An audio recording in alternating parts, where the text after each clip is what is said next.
So today I'm going to talk about how I draw subjects from imagination.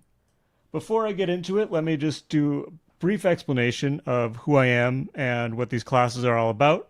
So I teach drawing fundamentals both at an animation school and online. And I do these live classes every week to teach online in a way that's as close to the actual classroom experience as I can for free.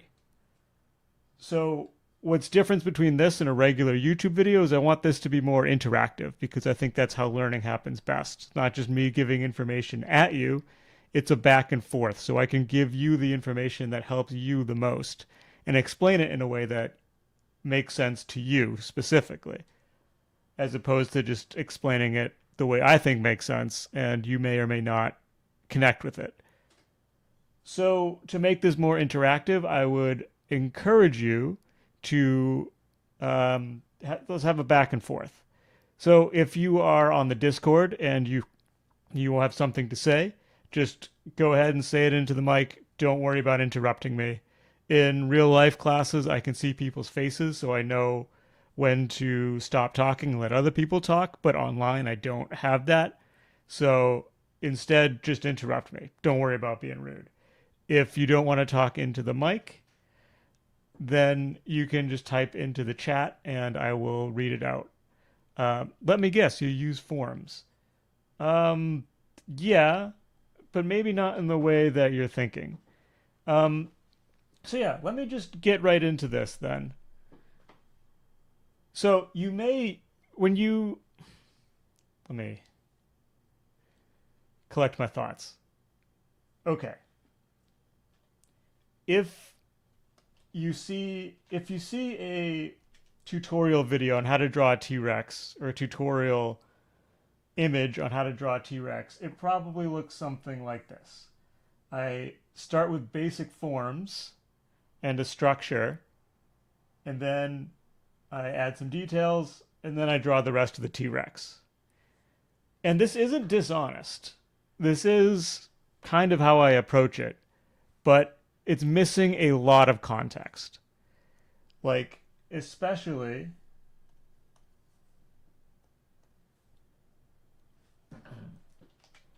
especially this step right here. I can't do this step unless I know all of these details to add.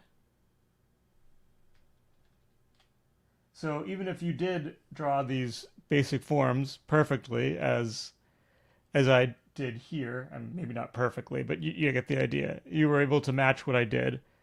Um, you'd be able to copy, it would help you copy this drawing specifically and get all the proportions right. But if you want to draw it from another angle, you're going to have to guess at what all this stuff looks like from a different angle. Whereas you might be able to imagine the basic forms. Um, so how did I do this? How did I learn all this stuff?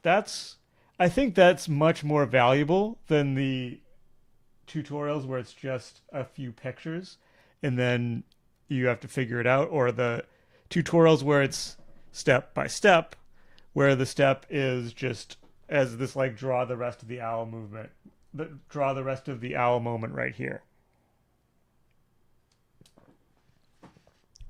So instead of telling you how to produce the finished drawing, I'm going to explain how I studied this that allowed me to draw this T-Rex from imagination from any angle I want. I think that's more useful because to get to the point where you can draw from imagination from any angle, it's not just one tutorial where you learn some steps.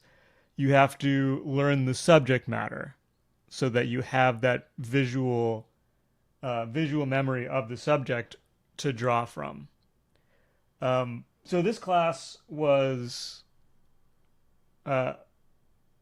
seeded. I got the idea for this class last week, where Lurkwat asked me to do a class on drawing from memory. And to me, I'm going to do a class on drawing from imagination because to me, they're pretty much the same thing. I can imagine some slight differences, like memory would be maybe drawing exactly the same thing, but from memory, whereas imagination is taking things from your memory and doing them differently to be more like you imagine. And yeah, I can see some differences there. But personally, I don't think those differences really matter as far as approach goes. So let me detail how I did this. But before I do, let me ask you guys some questions. How would you approach drawing a fictional subject from imagination if you want to be able to draw that same subject from any angle?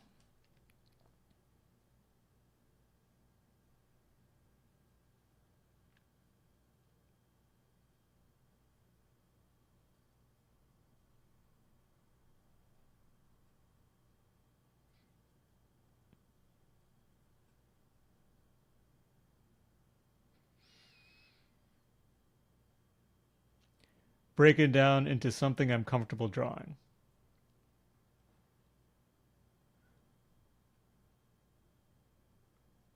That makes sense, but I'd probably think about the pose I want. Yeah, that matters too. Um, but after you break it down into something you're comfortable with, how do you make it into the actual thing? How do you get beyond the part you're comfortable with? Memorize the dimensions of the 3D box, learn to rotate the box to a new angle, and go from there with center planes. Um, okay, yeah, I can see that, but I don't see how that helps with anything besides a box. Or I could see how it helps, but I don't see how it gets you all the way there to drawing the subject.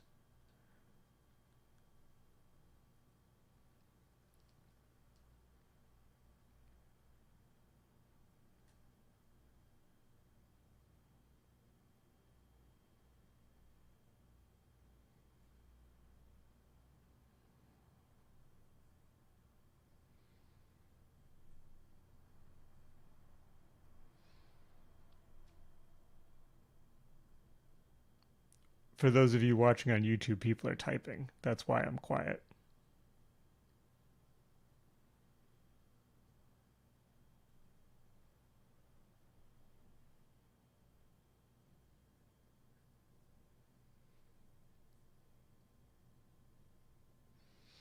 I'd use this as a template and use observation for placing features in the new angle using the center planes as a landmark. That makes sense.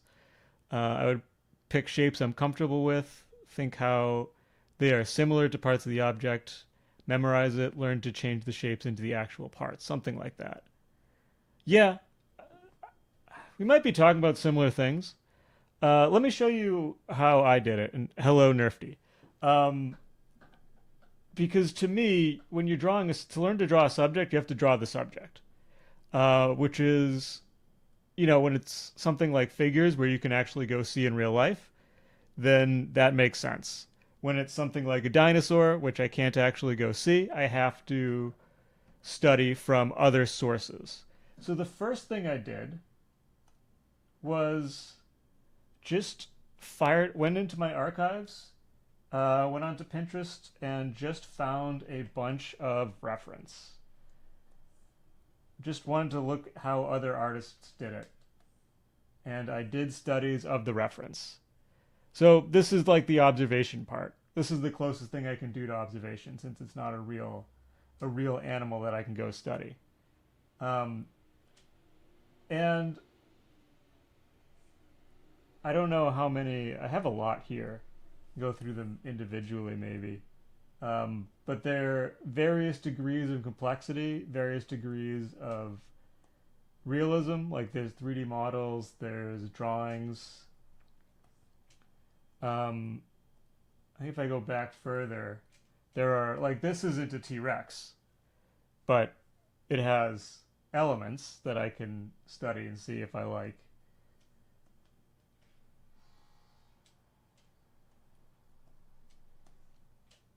And yeah, some of them are more. And I didn't do all of these first. So this is what I've been compiling over the time I've done them. I think there's a bunch more of these as well. Yeah. So they're all in the same document, but I didn't do them all at once. Layer one is probably where I started, which would make the most sense. So I'm studying these drawings. So I study the drawing and then I do another drawing in a similar style, but making modifications so it's my own, just to help me internalize it.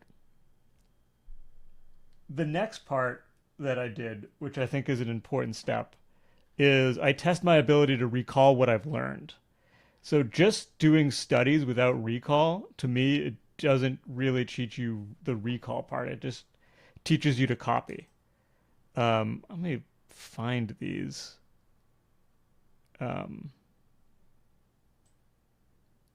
but yeah, this is the closest thing I can get to studying the observation. And I'm looking at first I'm just experimenting, like just seeing what's out there, how other artists handle stuff to get ideas as what I can do. Because at the end of the day, I don't want my drawing to look exactly like another artist. I want it to be my own.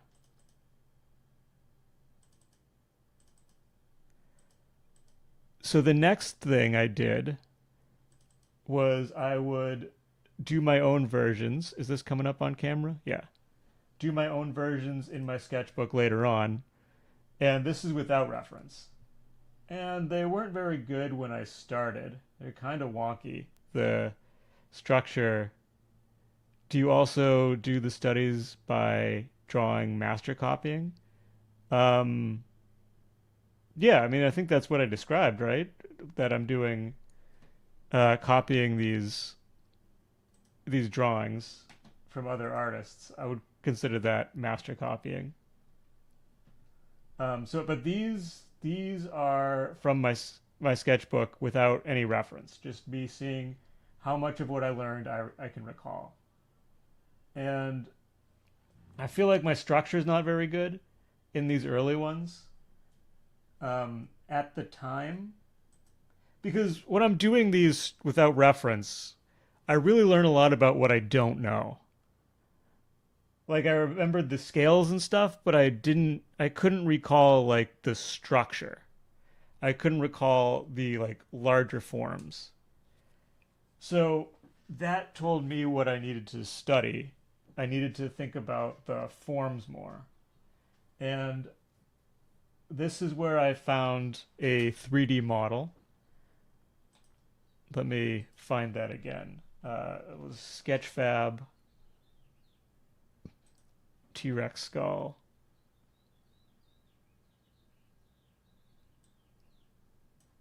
So here we go. I found this 3D model. And first I drew it from a bunch of different angles. And then I did what's called a form study. And I did a demo of how I do form studies. It was one of the first of these classes I did, I think. I did it for the human skull. But the same thing applies, where I would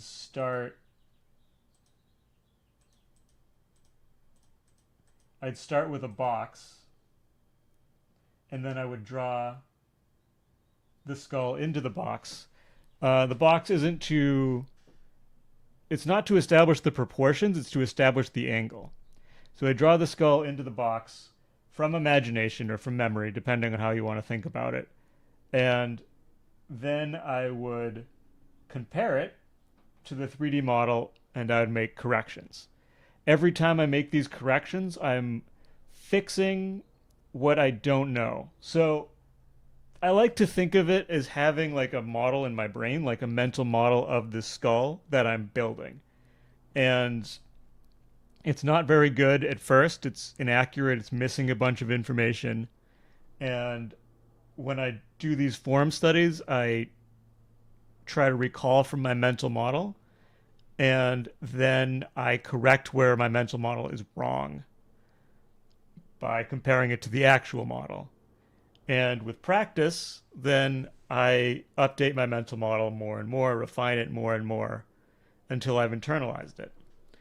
And I'll do the same thing where, oops, I recall in my sketchbook later on. I think this is the only page I have of them.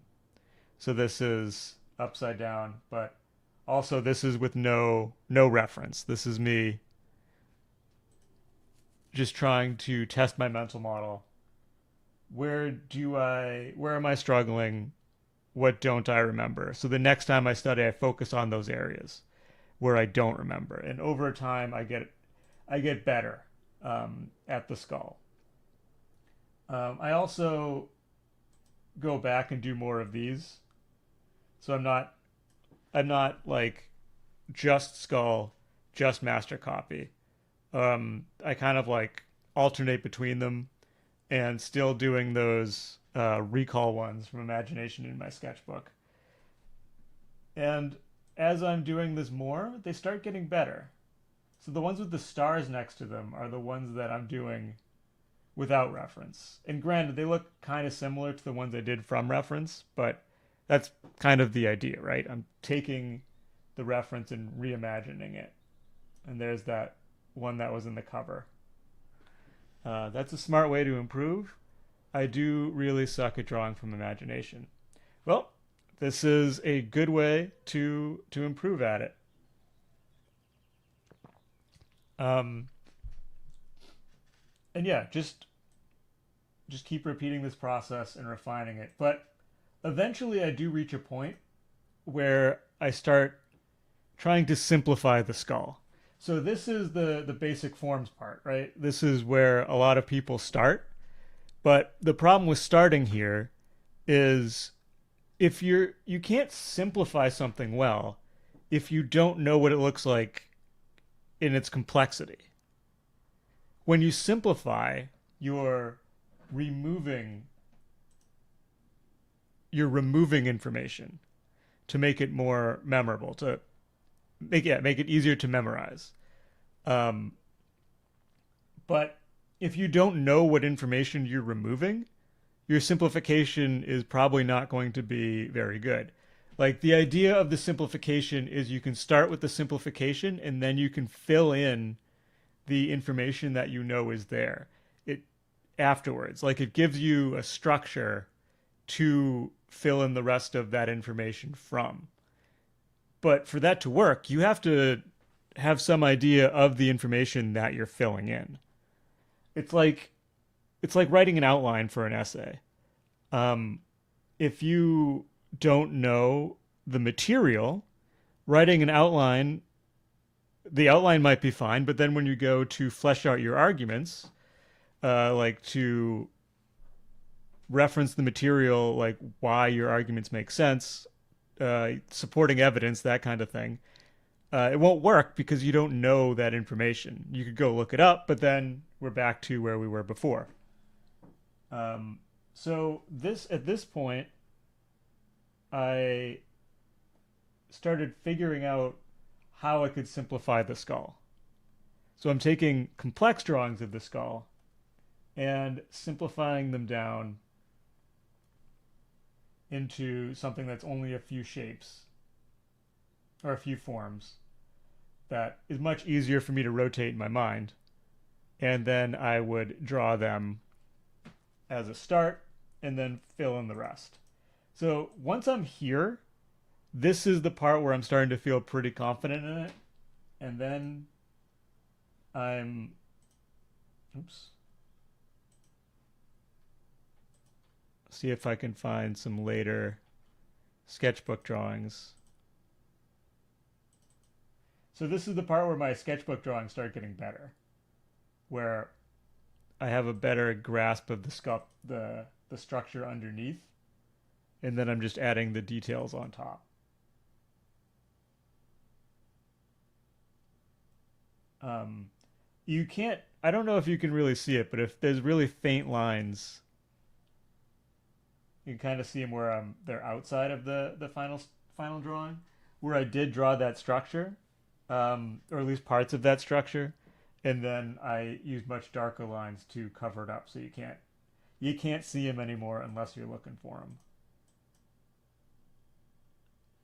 And then when I go back to studying the scaly dinos from reference, now I my approach is different. Now I'm looking for um, the how different artists handle the details. So one thing that I should mention here is that this is not my first time drawing dinosaurs. Um, so I would, or I have a little time lapse here that I recorded. Learn like the real details as well, the real scales that make up dinosaurs.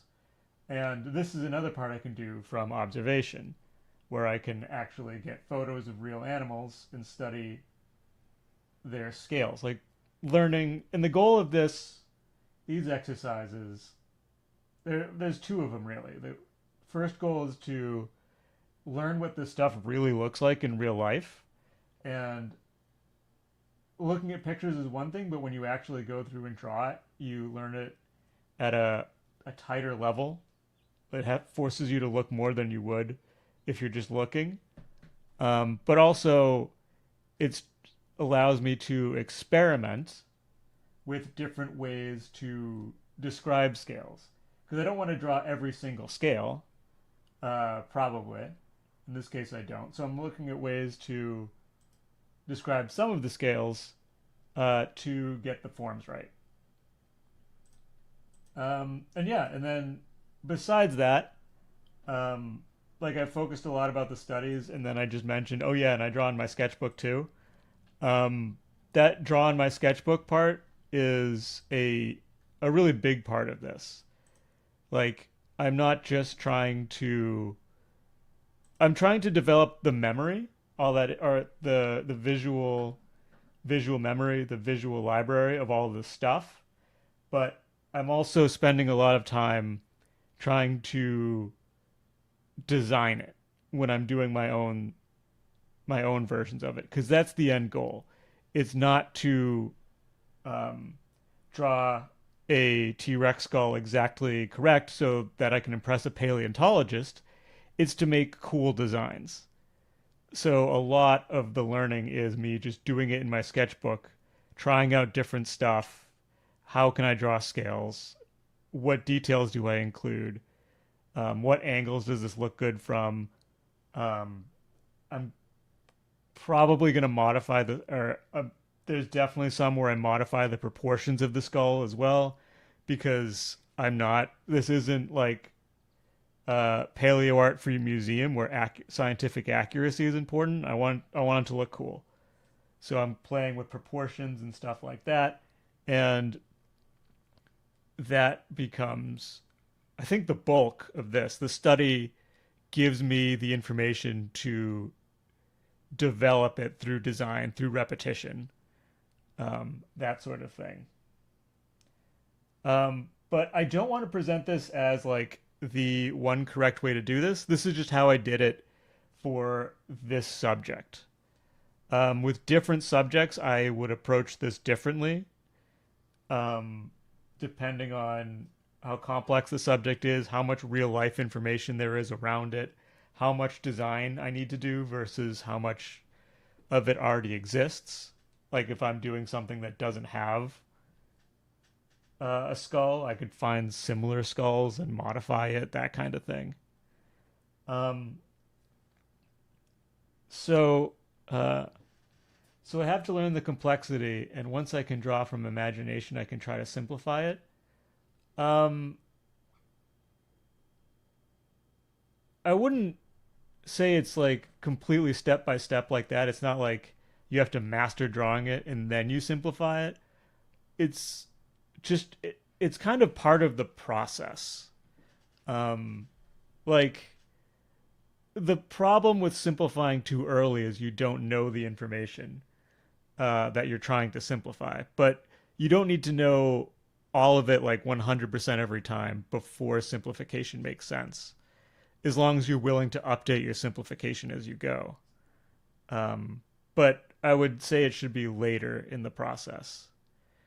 Like what I was simplifying was the skull, basically, and the rest of it is design.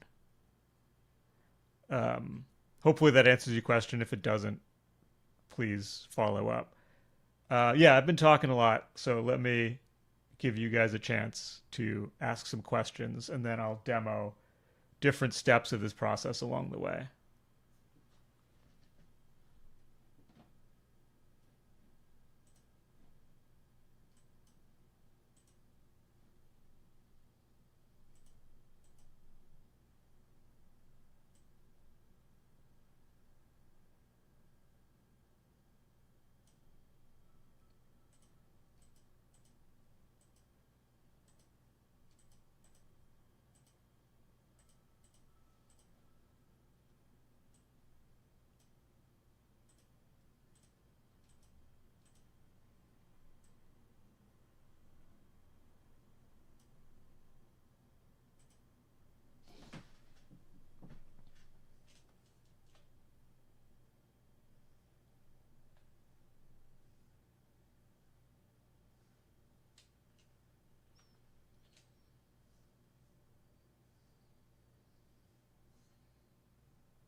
Okay, so still ask questions, but I'm going to.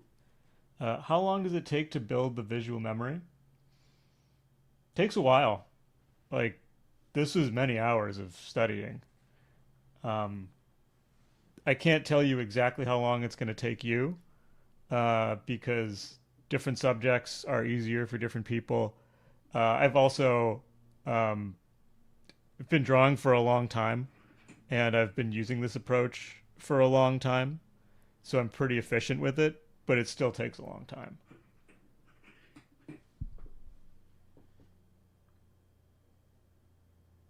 So I'm going to start with the form study of the skull because watching me draw from like a photo reference is probably not that interesting.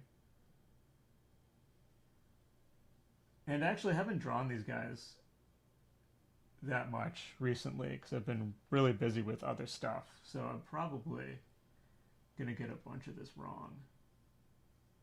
But yeah, I'm starting with the structure because I've learned the structure. Otherwise, this would be a lot harder.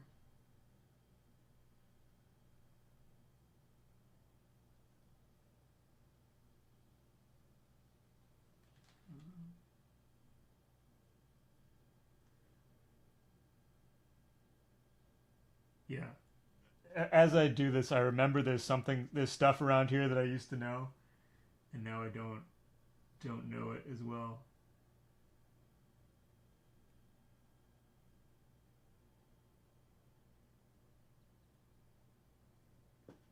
So I'm a little rusty with these guys. So bear with me. But there's these forms up here that keep the eye socket in place.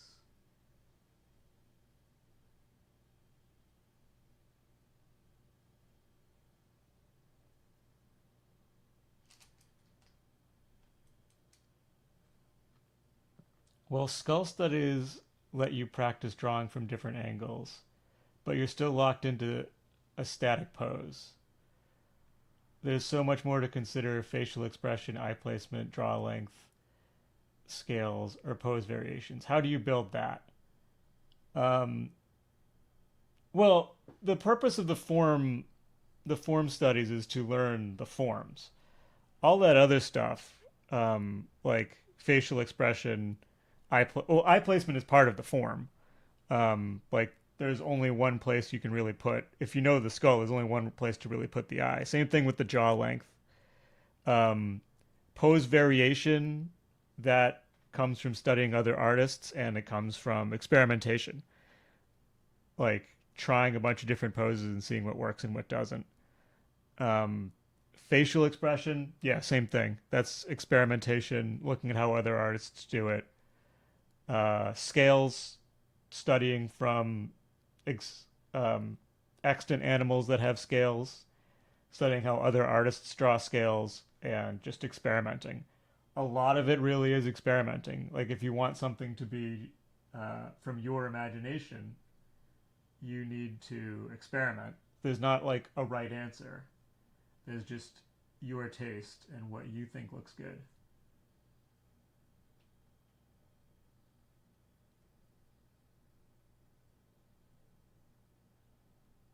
So I think it looks something like this. The T Rex skull always it's always wider than I think it should be.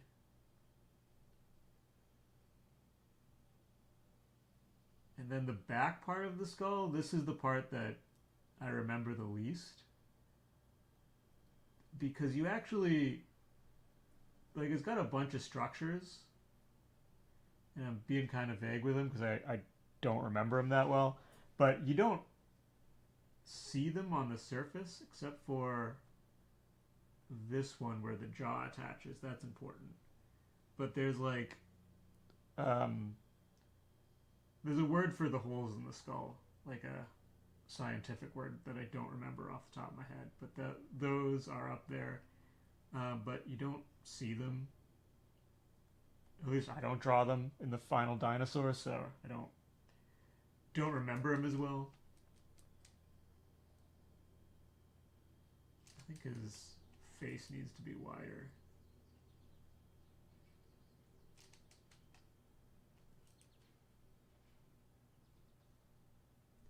And then the teeth have T Rex have really distinctively shaped teeth. Getting those right goes a long way. They're not like shark teeth. They're not like mammal teeth. They're like long and a little bit dull, like crushing.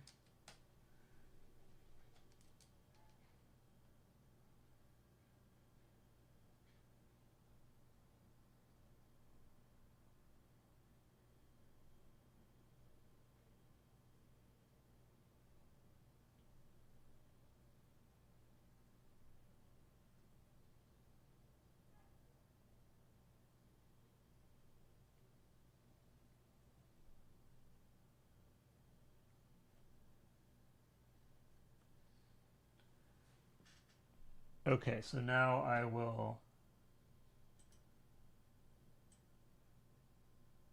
get my model and let's see how close I was.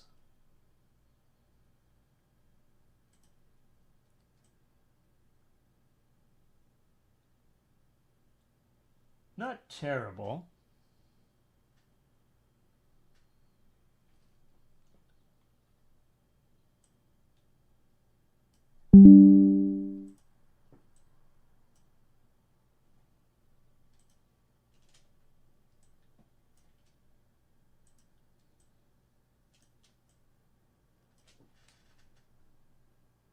Why do I feel like the T Rex skull is almost like a human skull? Um, I think that's because skulls have a lot of structures in common. When you study animal anatomy, you realize that it's a lot of the same structures just in different proportions. Um, Evolutionarily, dinosaurs, mammals, all the land vertebrates go back to a single body plan that came from the first fish that came onto land, the tetrapods.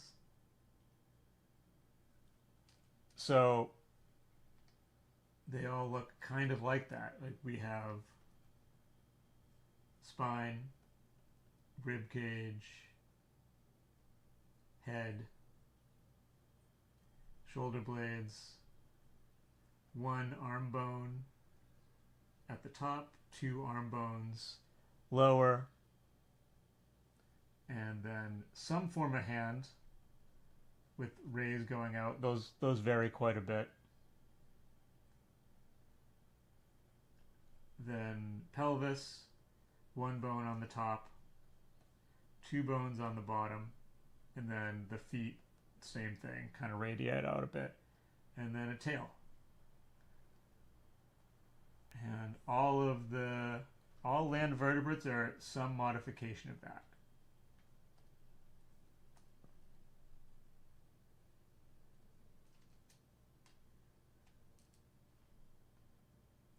So this, okay, I added another hole in here. This hole is way bigger, and the eye is further back. Okay. So that's where the eye goes.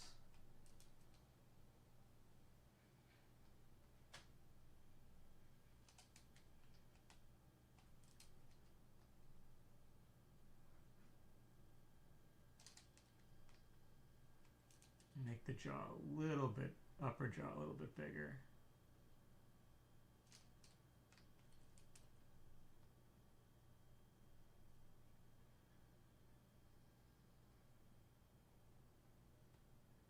I had a feeling that was wrong when I was drawing it. I just didn't remember.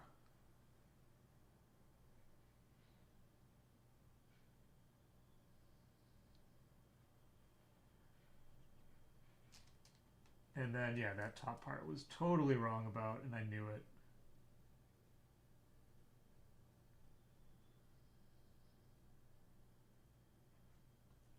So anyway, that's the raw material. And doing this study once isn't going to do a whole lot for me, but this is a demo, so give you the general idea. So next I would test my recall by doing them from imagination later on. Like if you test your recall right away, you're using your short-term memory because you just drew it. But if you test your recall later on in the day, maybe after a couple hours, maybe in the evening, study in the morning, test your recall in the evening, a day later, that kind of thing, then you're testing how much of it you manage to store long term. So me testing that now doesn't really prove the same thing as me doing it later. Um, so now try to take what I learned to draw an actual dinosaur. So the eye is like back here. And big, big jaw.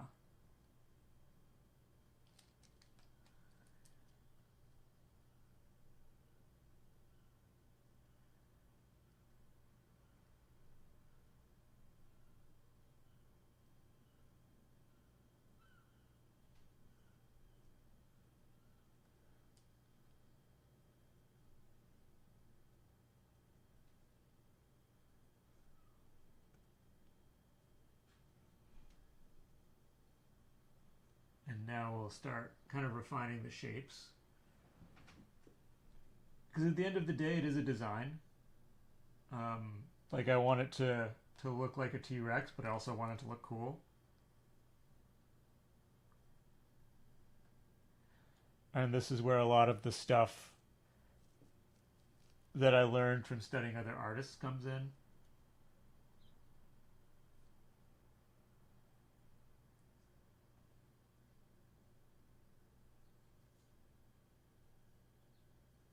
And one thing that was hard for me about the T Rex is to keep the eye small.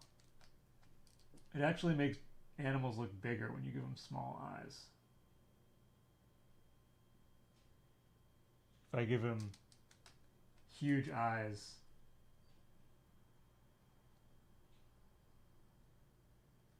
now it looks kind of cute or crazy, depending on how you want to look at it.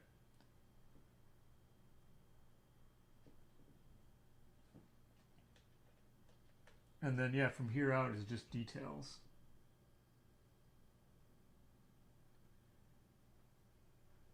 And this is design. This is where having tried a bunch of ideas, having like design ideas, like knowing to not make all of these scales the same size, to have like a big one and then some little ones around it, that sort of thing.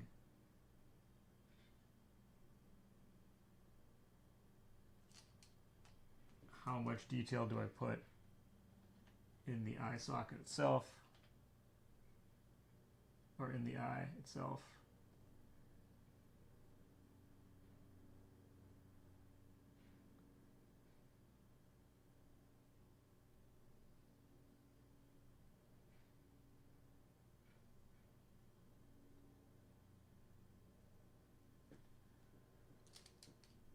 And a lot of my experience, in my experience, a lot of design is just responding to what you have on the page,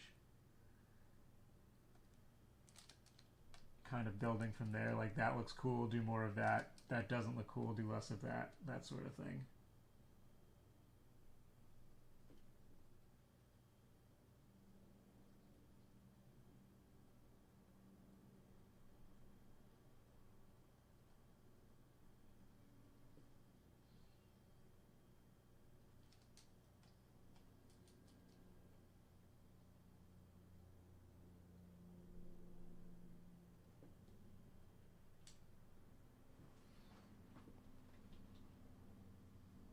No, that eye, that shouldn't be there.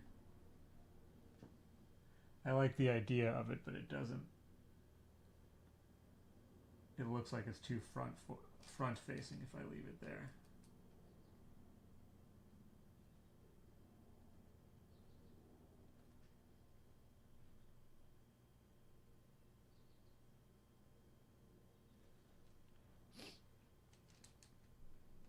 I find that the scales can really do a lot to sell the dimension, sell the angle, the surface orientation, the angles of the surfaces. Um, like here, I'm tilting them a little bit to make the surface look like it's slightly tilted here. Whereas if I just draw them square all over, you lose that effect.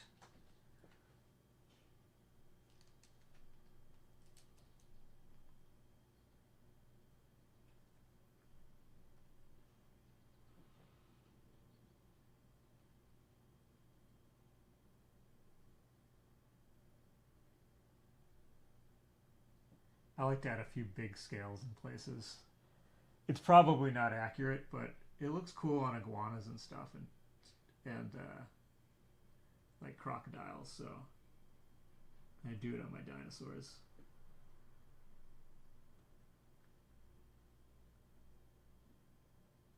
Just because they're scaly doesn't mean they can't have some wrinkles too.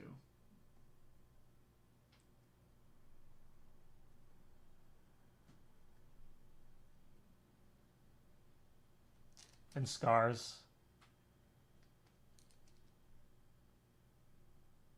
If this thing survived to adulthood, it probably gotten some fights. Makes them look cool too.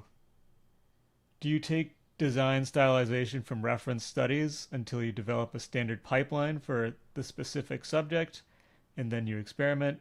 Or do you vibe check and tally it with scales like your gator studies? Um, I don't know if I'm quite getting the question. Like I don't know if the way I'm interpreting the question is how you meant it. Um, I don't. I wouldn't say I have a standard pipeline for this. Like I'm not. Every time there's a little bit of experimentation, um, just because for me it makes it more fun, makes it more interesting. If I was doing this for like an animation project where I have to have it be the same every time, then yeah, there would be a pipeline. But like these are my kind of personal work, so it's more vibe check. But there are patterns that I found from studying that I like and that I repeat. Um, like I like having scoots on top like gators do, and I've found this in reference that I like too from other artists.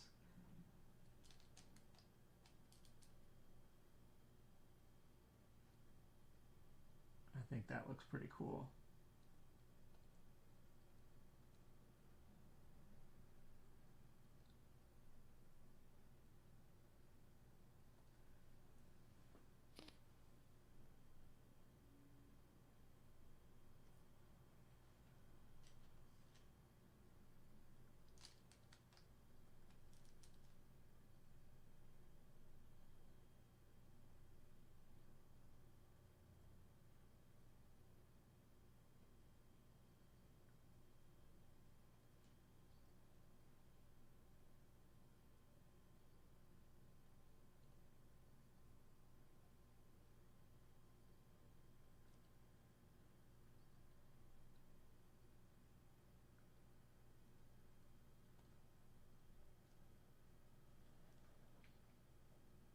No, by pipeline, I mean you adopt it in your style and give it the similar vibe and all.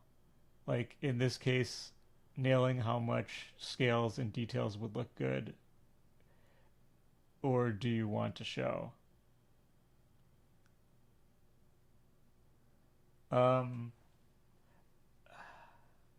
I might still not be quite understanding, but I would say it's a little bit of both. Like I do, if you look at the drawings that I did do for this, they do end up being kind of similar eventually, but through it's experimentation still every time. It depends. Sometimes I want to do more experimentation. Sometimes I want to do less. Like from if I'm doing this as a demo, I probably want to do less experimentation because when you experiment, it turns out worse a lot of the time. So I want to reduce the risk of that. So I'm going to do less. But sometimes I'm going to do more because I'm just playing and experimenting is fun. So hopefully that answers the question. If not, we can keep going. Um, Basic shapes don't work if you don't build something with them, like squares and cylinders on their own. I spent all afternoon drawing squares and cylinders. It depends what you mean by work. Like they squares and cylinders, if you learn how to do them well, they look like squares and cylinders, so they work for that. But yeah, if you want to draw something besides squares and cylinders, you got to figure out what to do with them. Can't just stop there. Um, I wonder if there's going to be a like draw a box backlash in the online art world because for so long it's like every beginner has to draw 100 or 250 boxes before they can be like a good real artist, and people are kind of realizing that that's dumb and that's not even what Drawbox intended it to be. Or like the idea that fundamentals is just drawing basic shapes and stacking things out of basic shapes, and it's it's not. I don't think anybody, I don't think any art teacher intended to have drawing fundamentals just mean that, but that's kind of where things are at. And I'm pushing back against it. I think other artists are too, because there's more to it than that. But it's not that they're not useful. Like being able to draw boxes and cylinders from imagination is a good way to learn to draw form from imagination because they are the easiest forms to draw.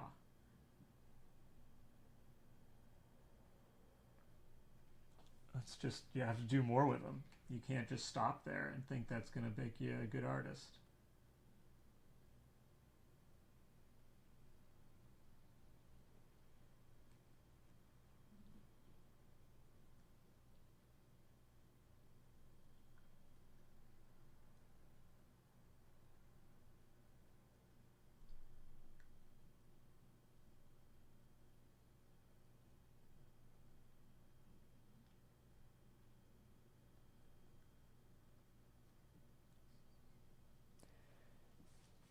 People will need to figure out another golden route that they can recommend everyone without trying it first themselves. Yeah. Um, yeah. Well, my pitch for the golden route is to uh, draw from draw objects from life until you get good at it, um, because that actually does work. Um, it's you'd want more instruction than that to put it into context, but if you do have just one thing, hey, just do this, that would be my just do this. Okay, I do have to wrap. Let me let's so yeah, closing thoughts, questions. Now's the time. Um, I mean, the mindset went from one extreme to just vibe, feel your way through to another extreme that grind fundamentals and basic shapes before trying to pick up what you like to draw. Yeah. And the funny thing is that if you actually read Drawbox, he says don't just do that. Don't just do this.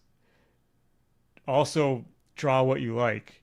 But that part seems to get left out quite a bit. Um, but yeah, we're getting off topic. I did a class last week about construction versus observation. So if you have more thoughts about, or if you want more about that kind of draw box thing, thank you for your time. You're very welcome. I really enjoy doing these. Yeah, so that would be the one from last week. So yeah, let me wrap and do all my plugs and stuff like that. So if you're watching on YouTube, thanks. I got some ideas for subject studies. Awesome. Yeah, that's what I was hoping for this. Okay, so if you're watching on YouTube and you want to join these classes on Discord, there's a link below to join the Discord. That way you can talk on the mic, even though no one did this class. That's an option. We have a fantastic Discord community, like lots of very good artists, lots of beginners, but with a great attitude. It's all very supportive. There's no drama. We're all just helping each other get better at art. So I'd love to see you there. I have a textbook that has the information that I covered today in much more technical detail.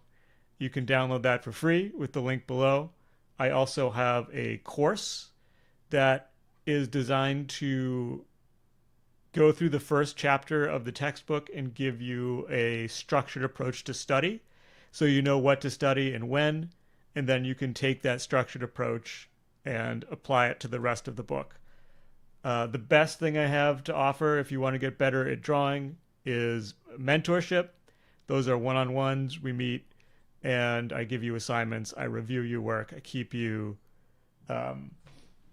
growing, keep you doing the right things that are actually going to help you get better instead of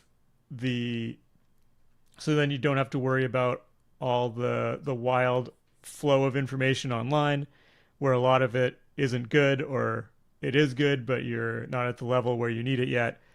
You can just have me just do it all for you, and you just worry about putting in the time to study. We do these classes every week, every Wednesday at 10 a.m. Pacific Standard Time, minus 8 UTC. Love to see you at the next one, and thank you for coming. Bye, everybody.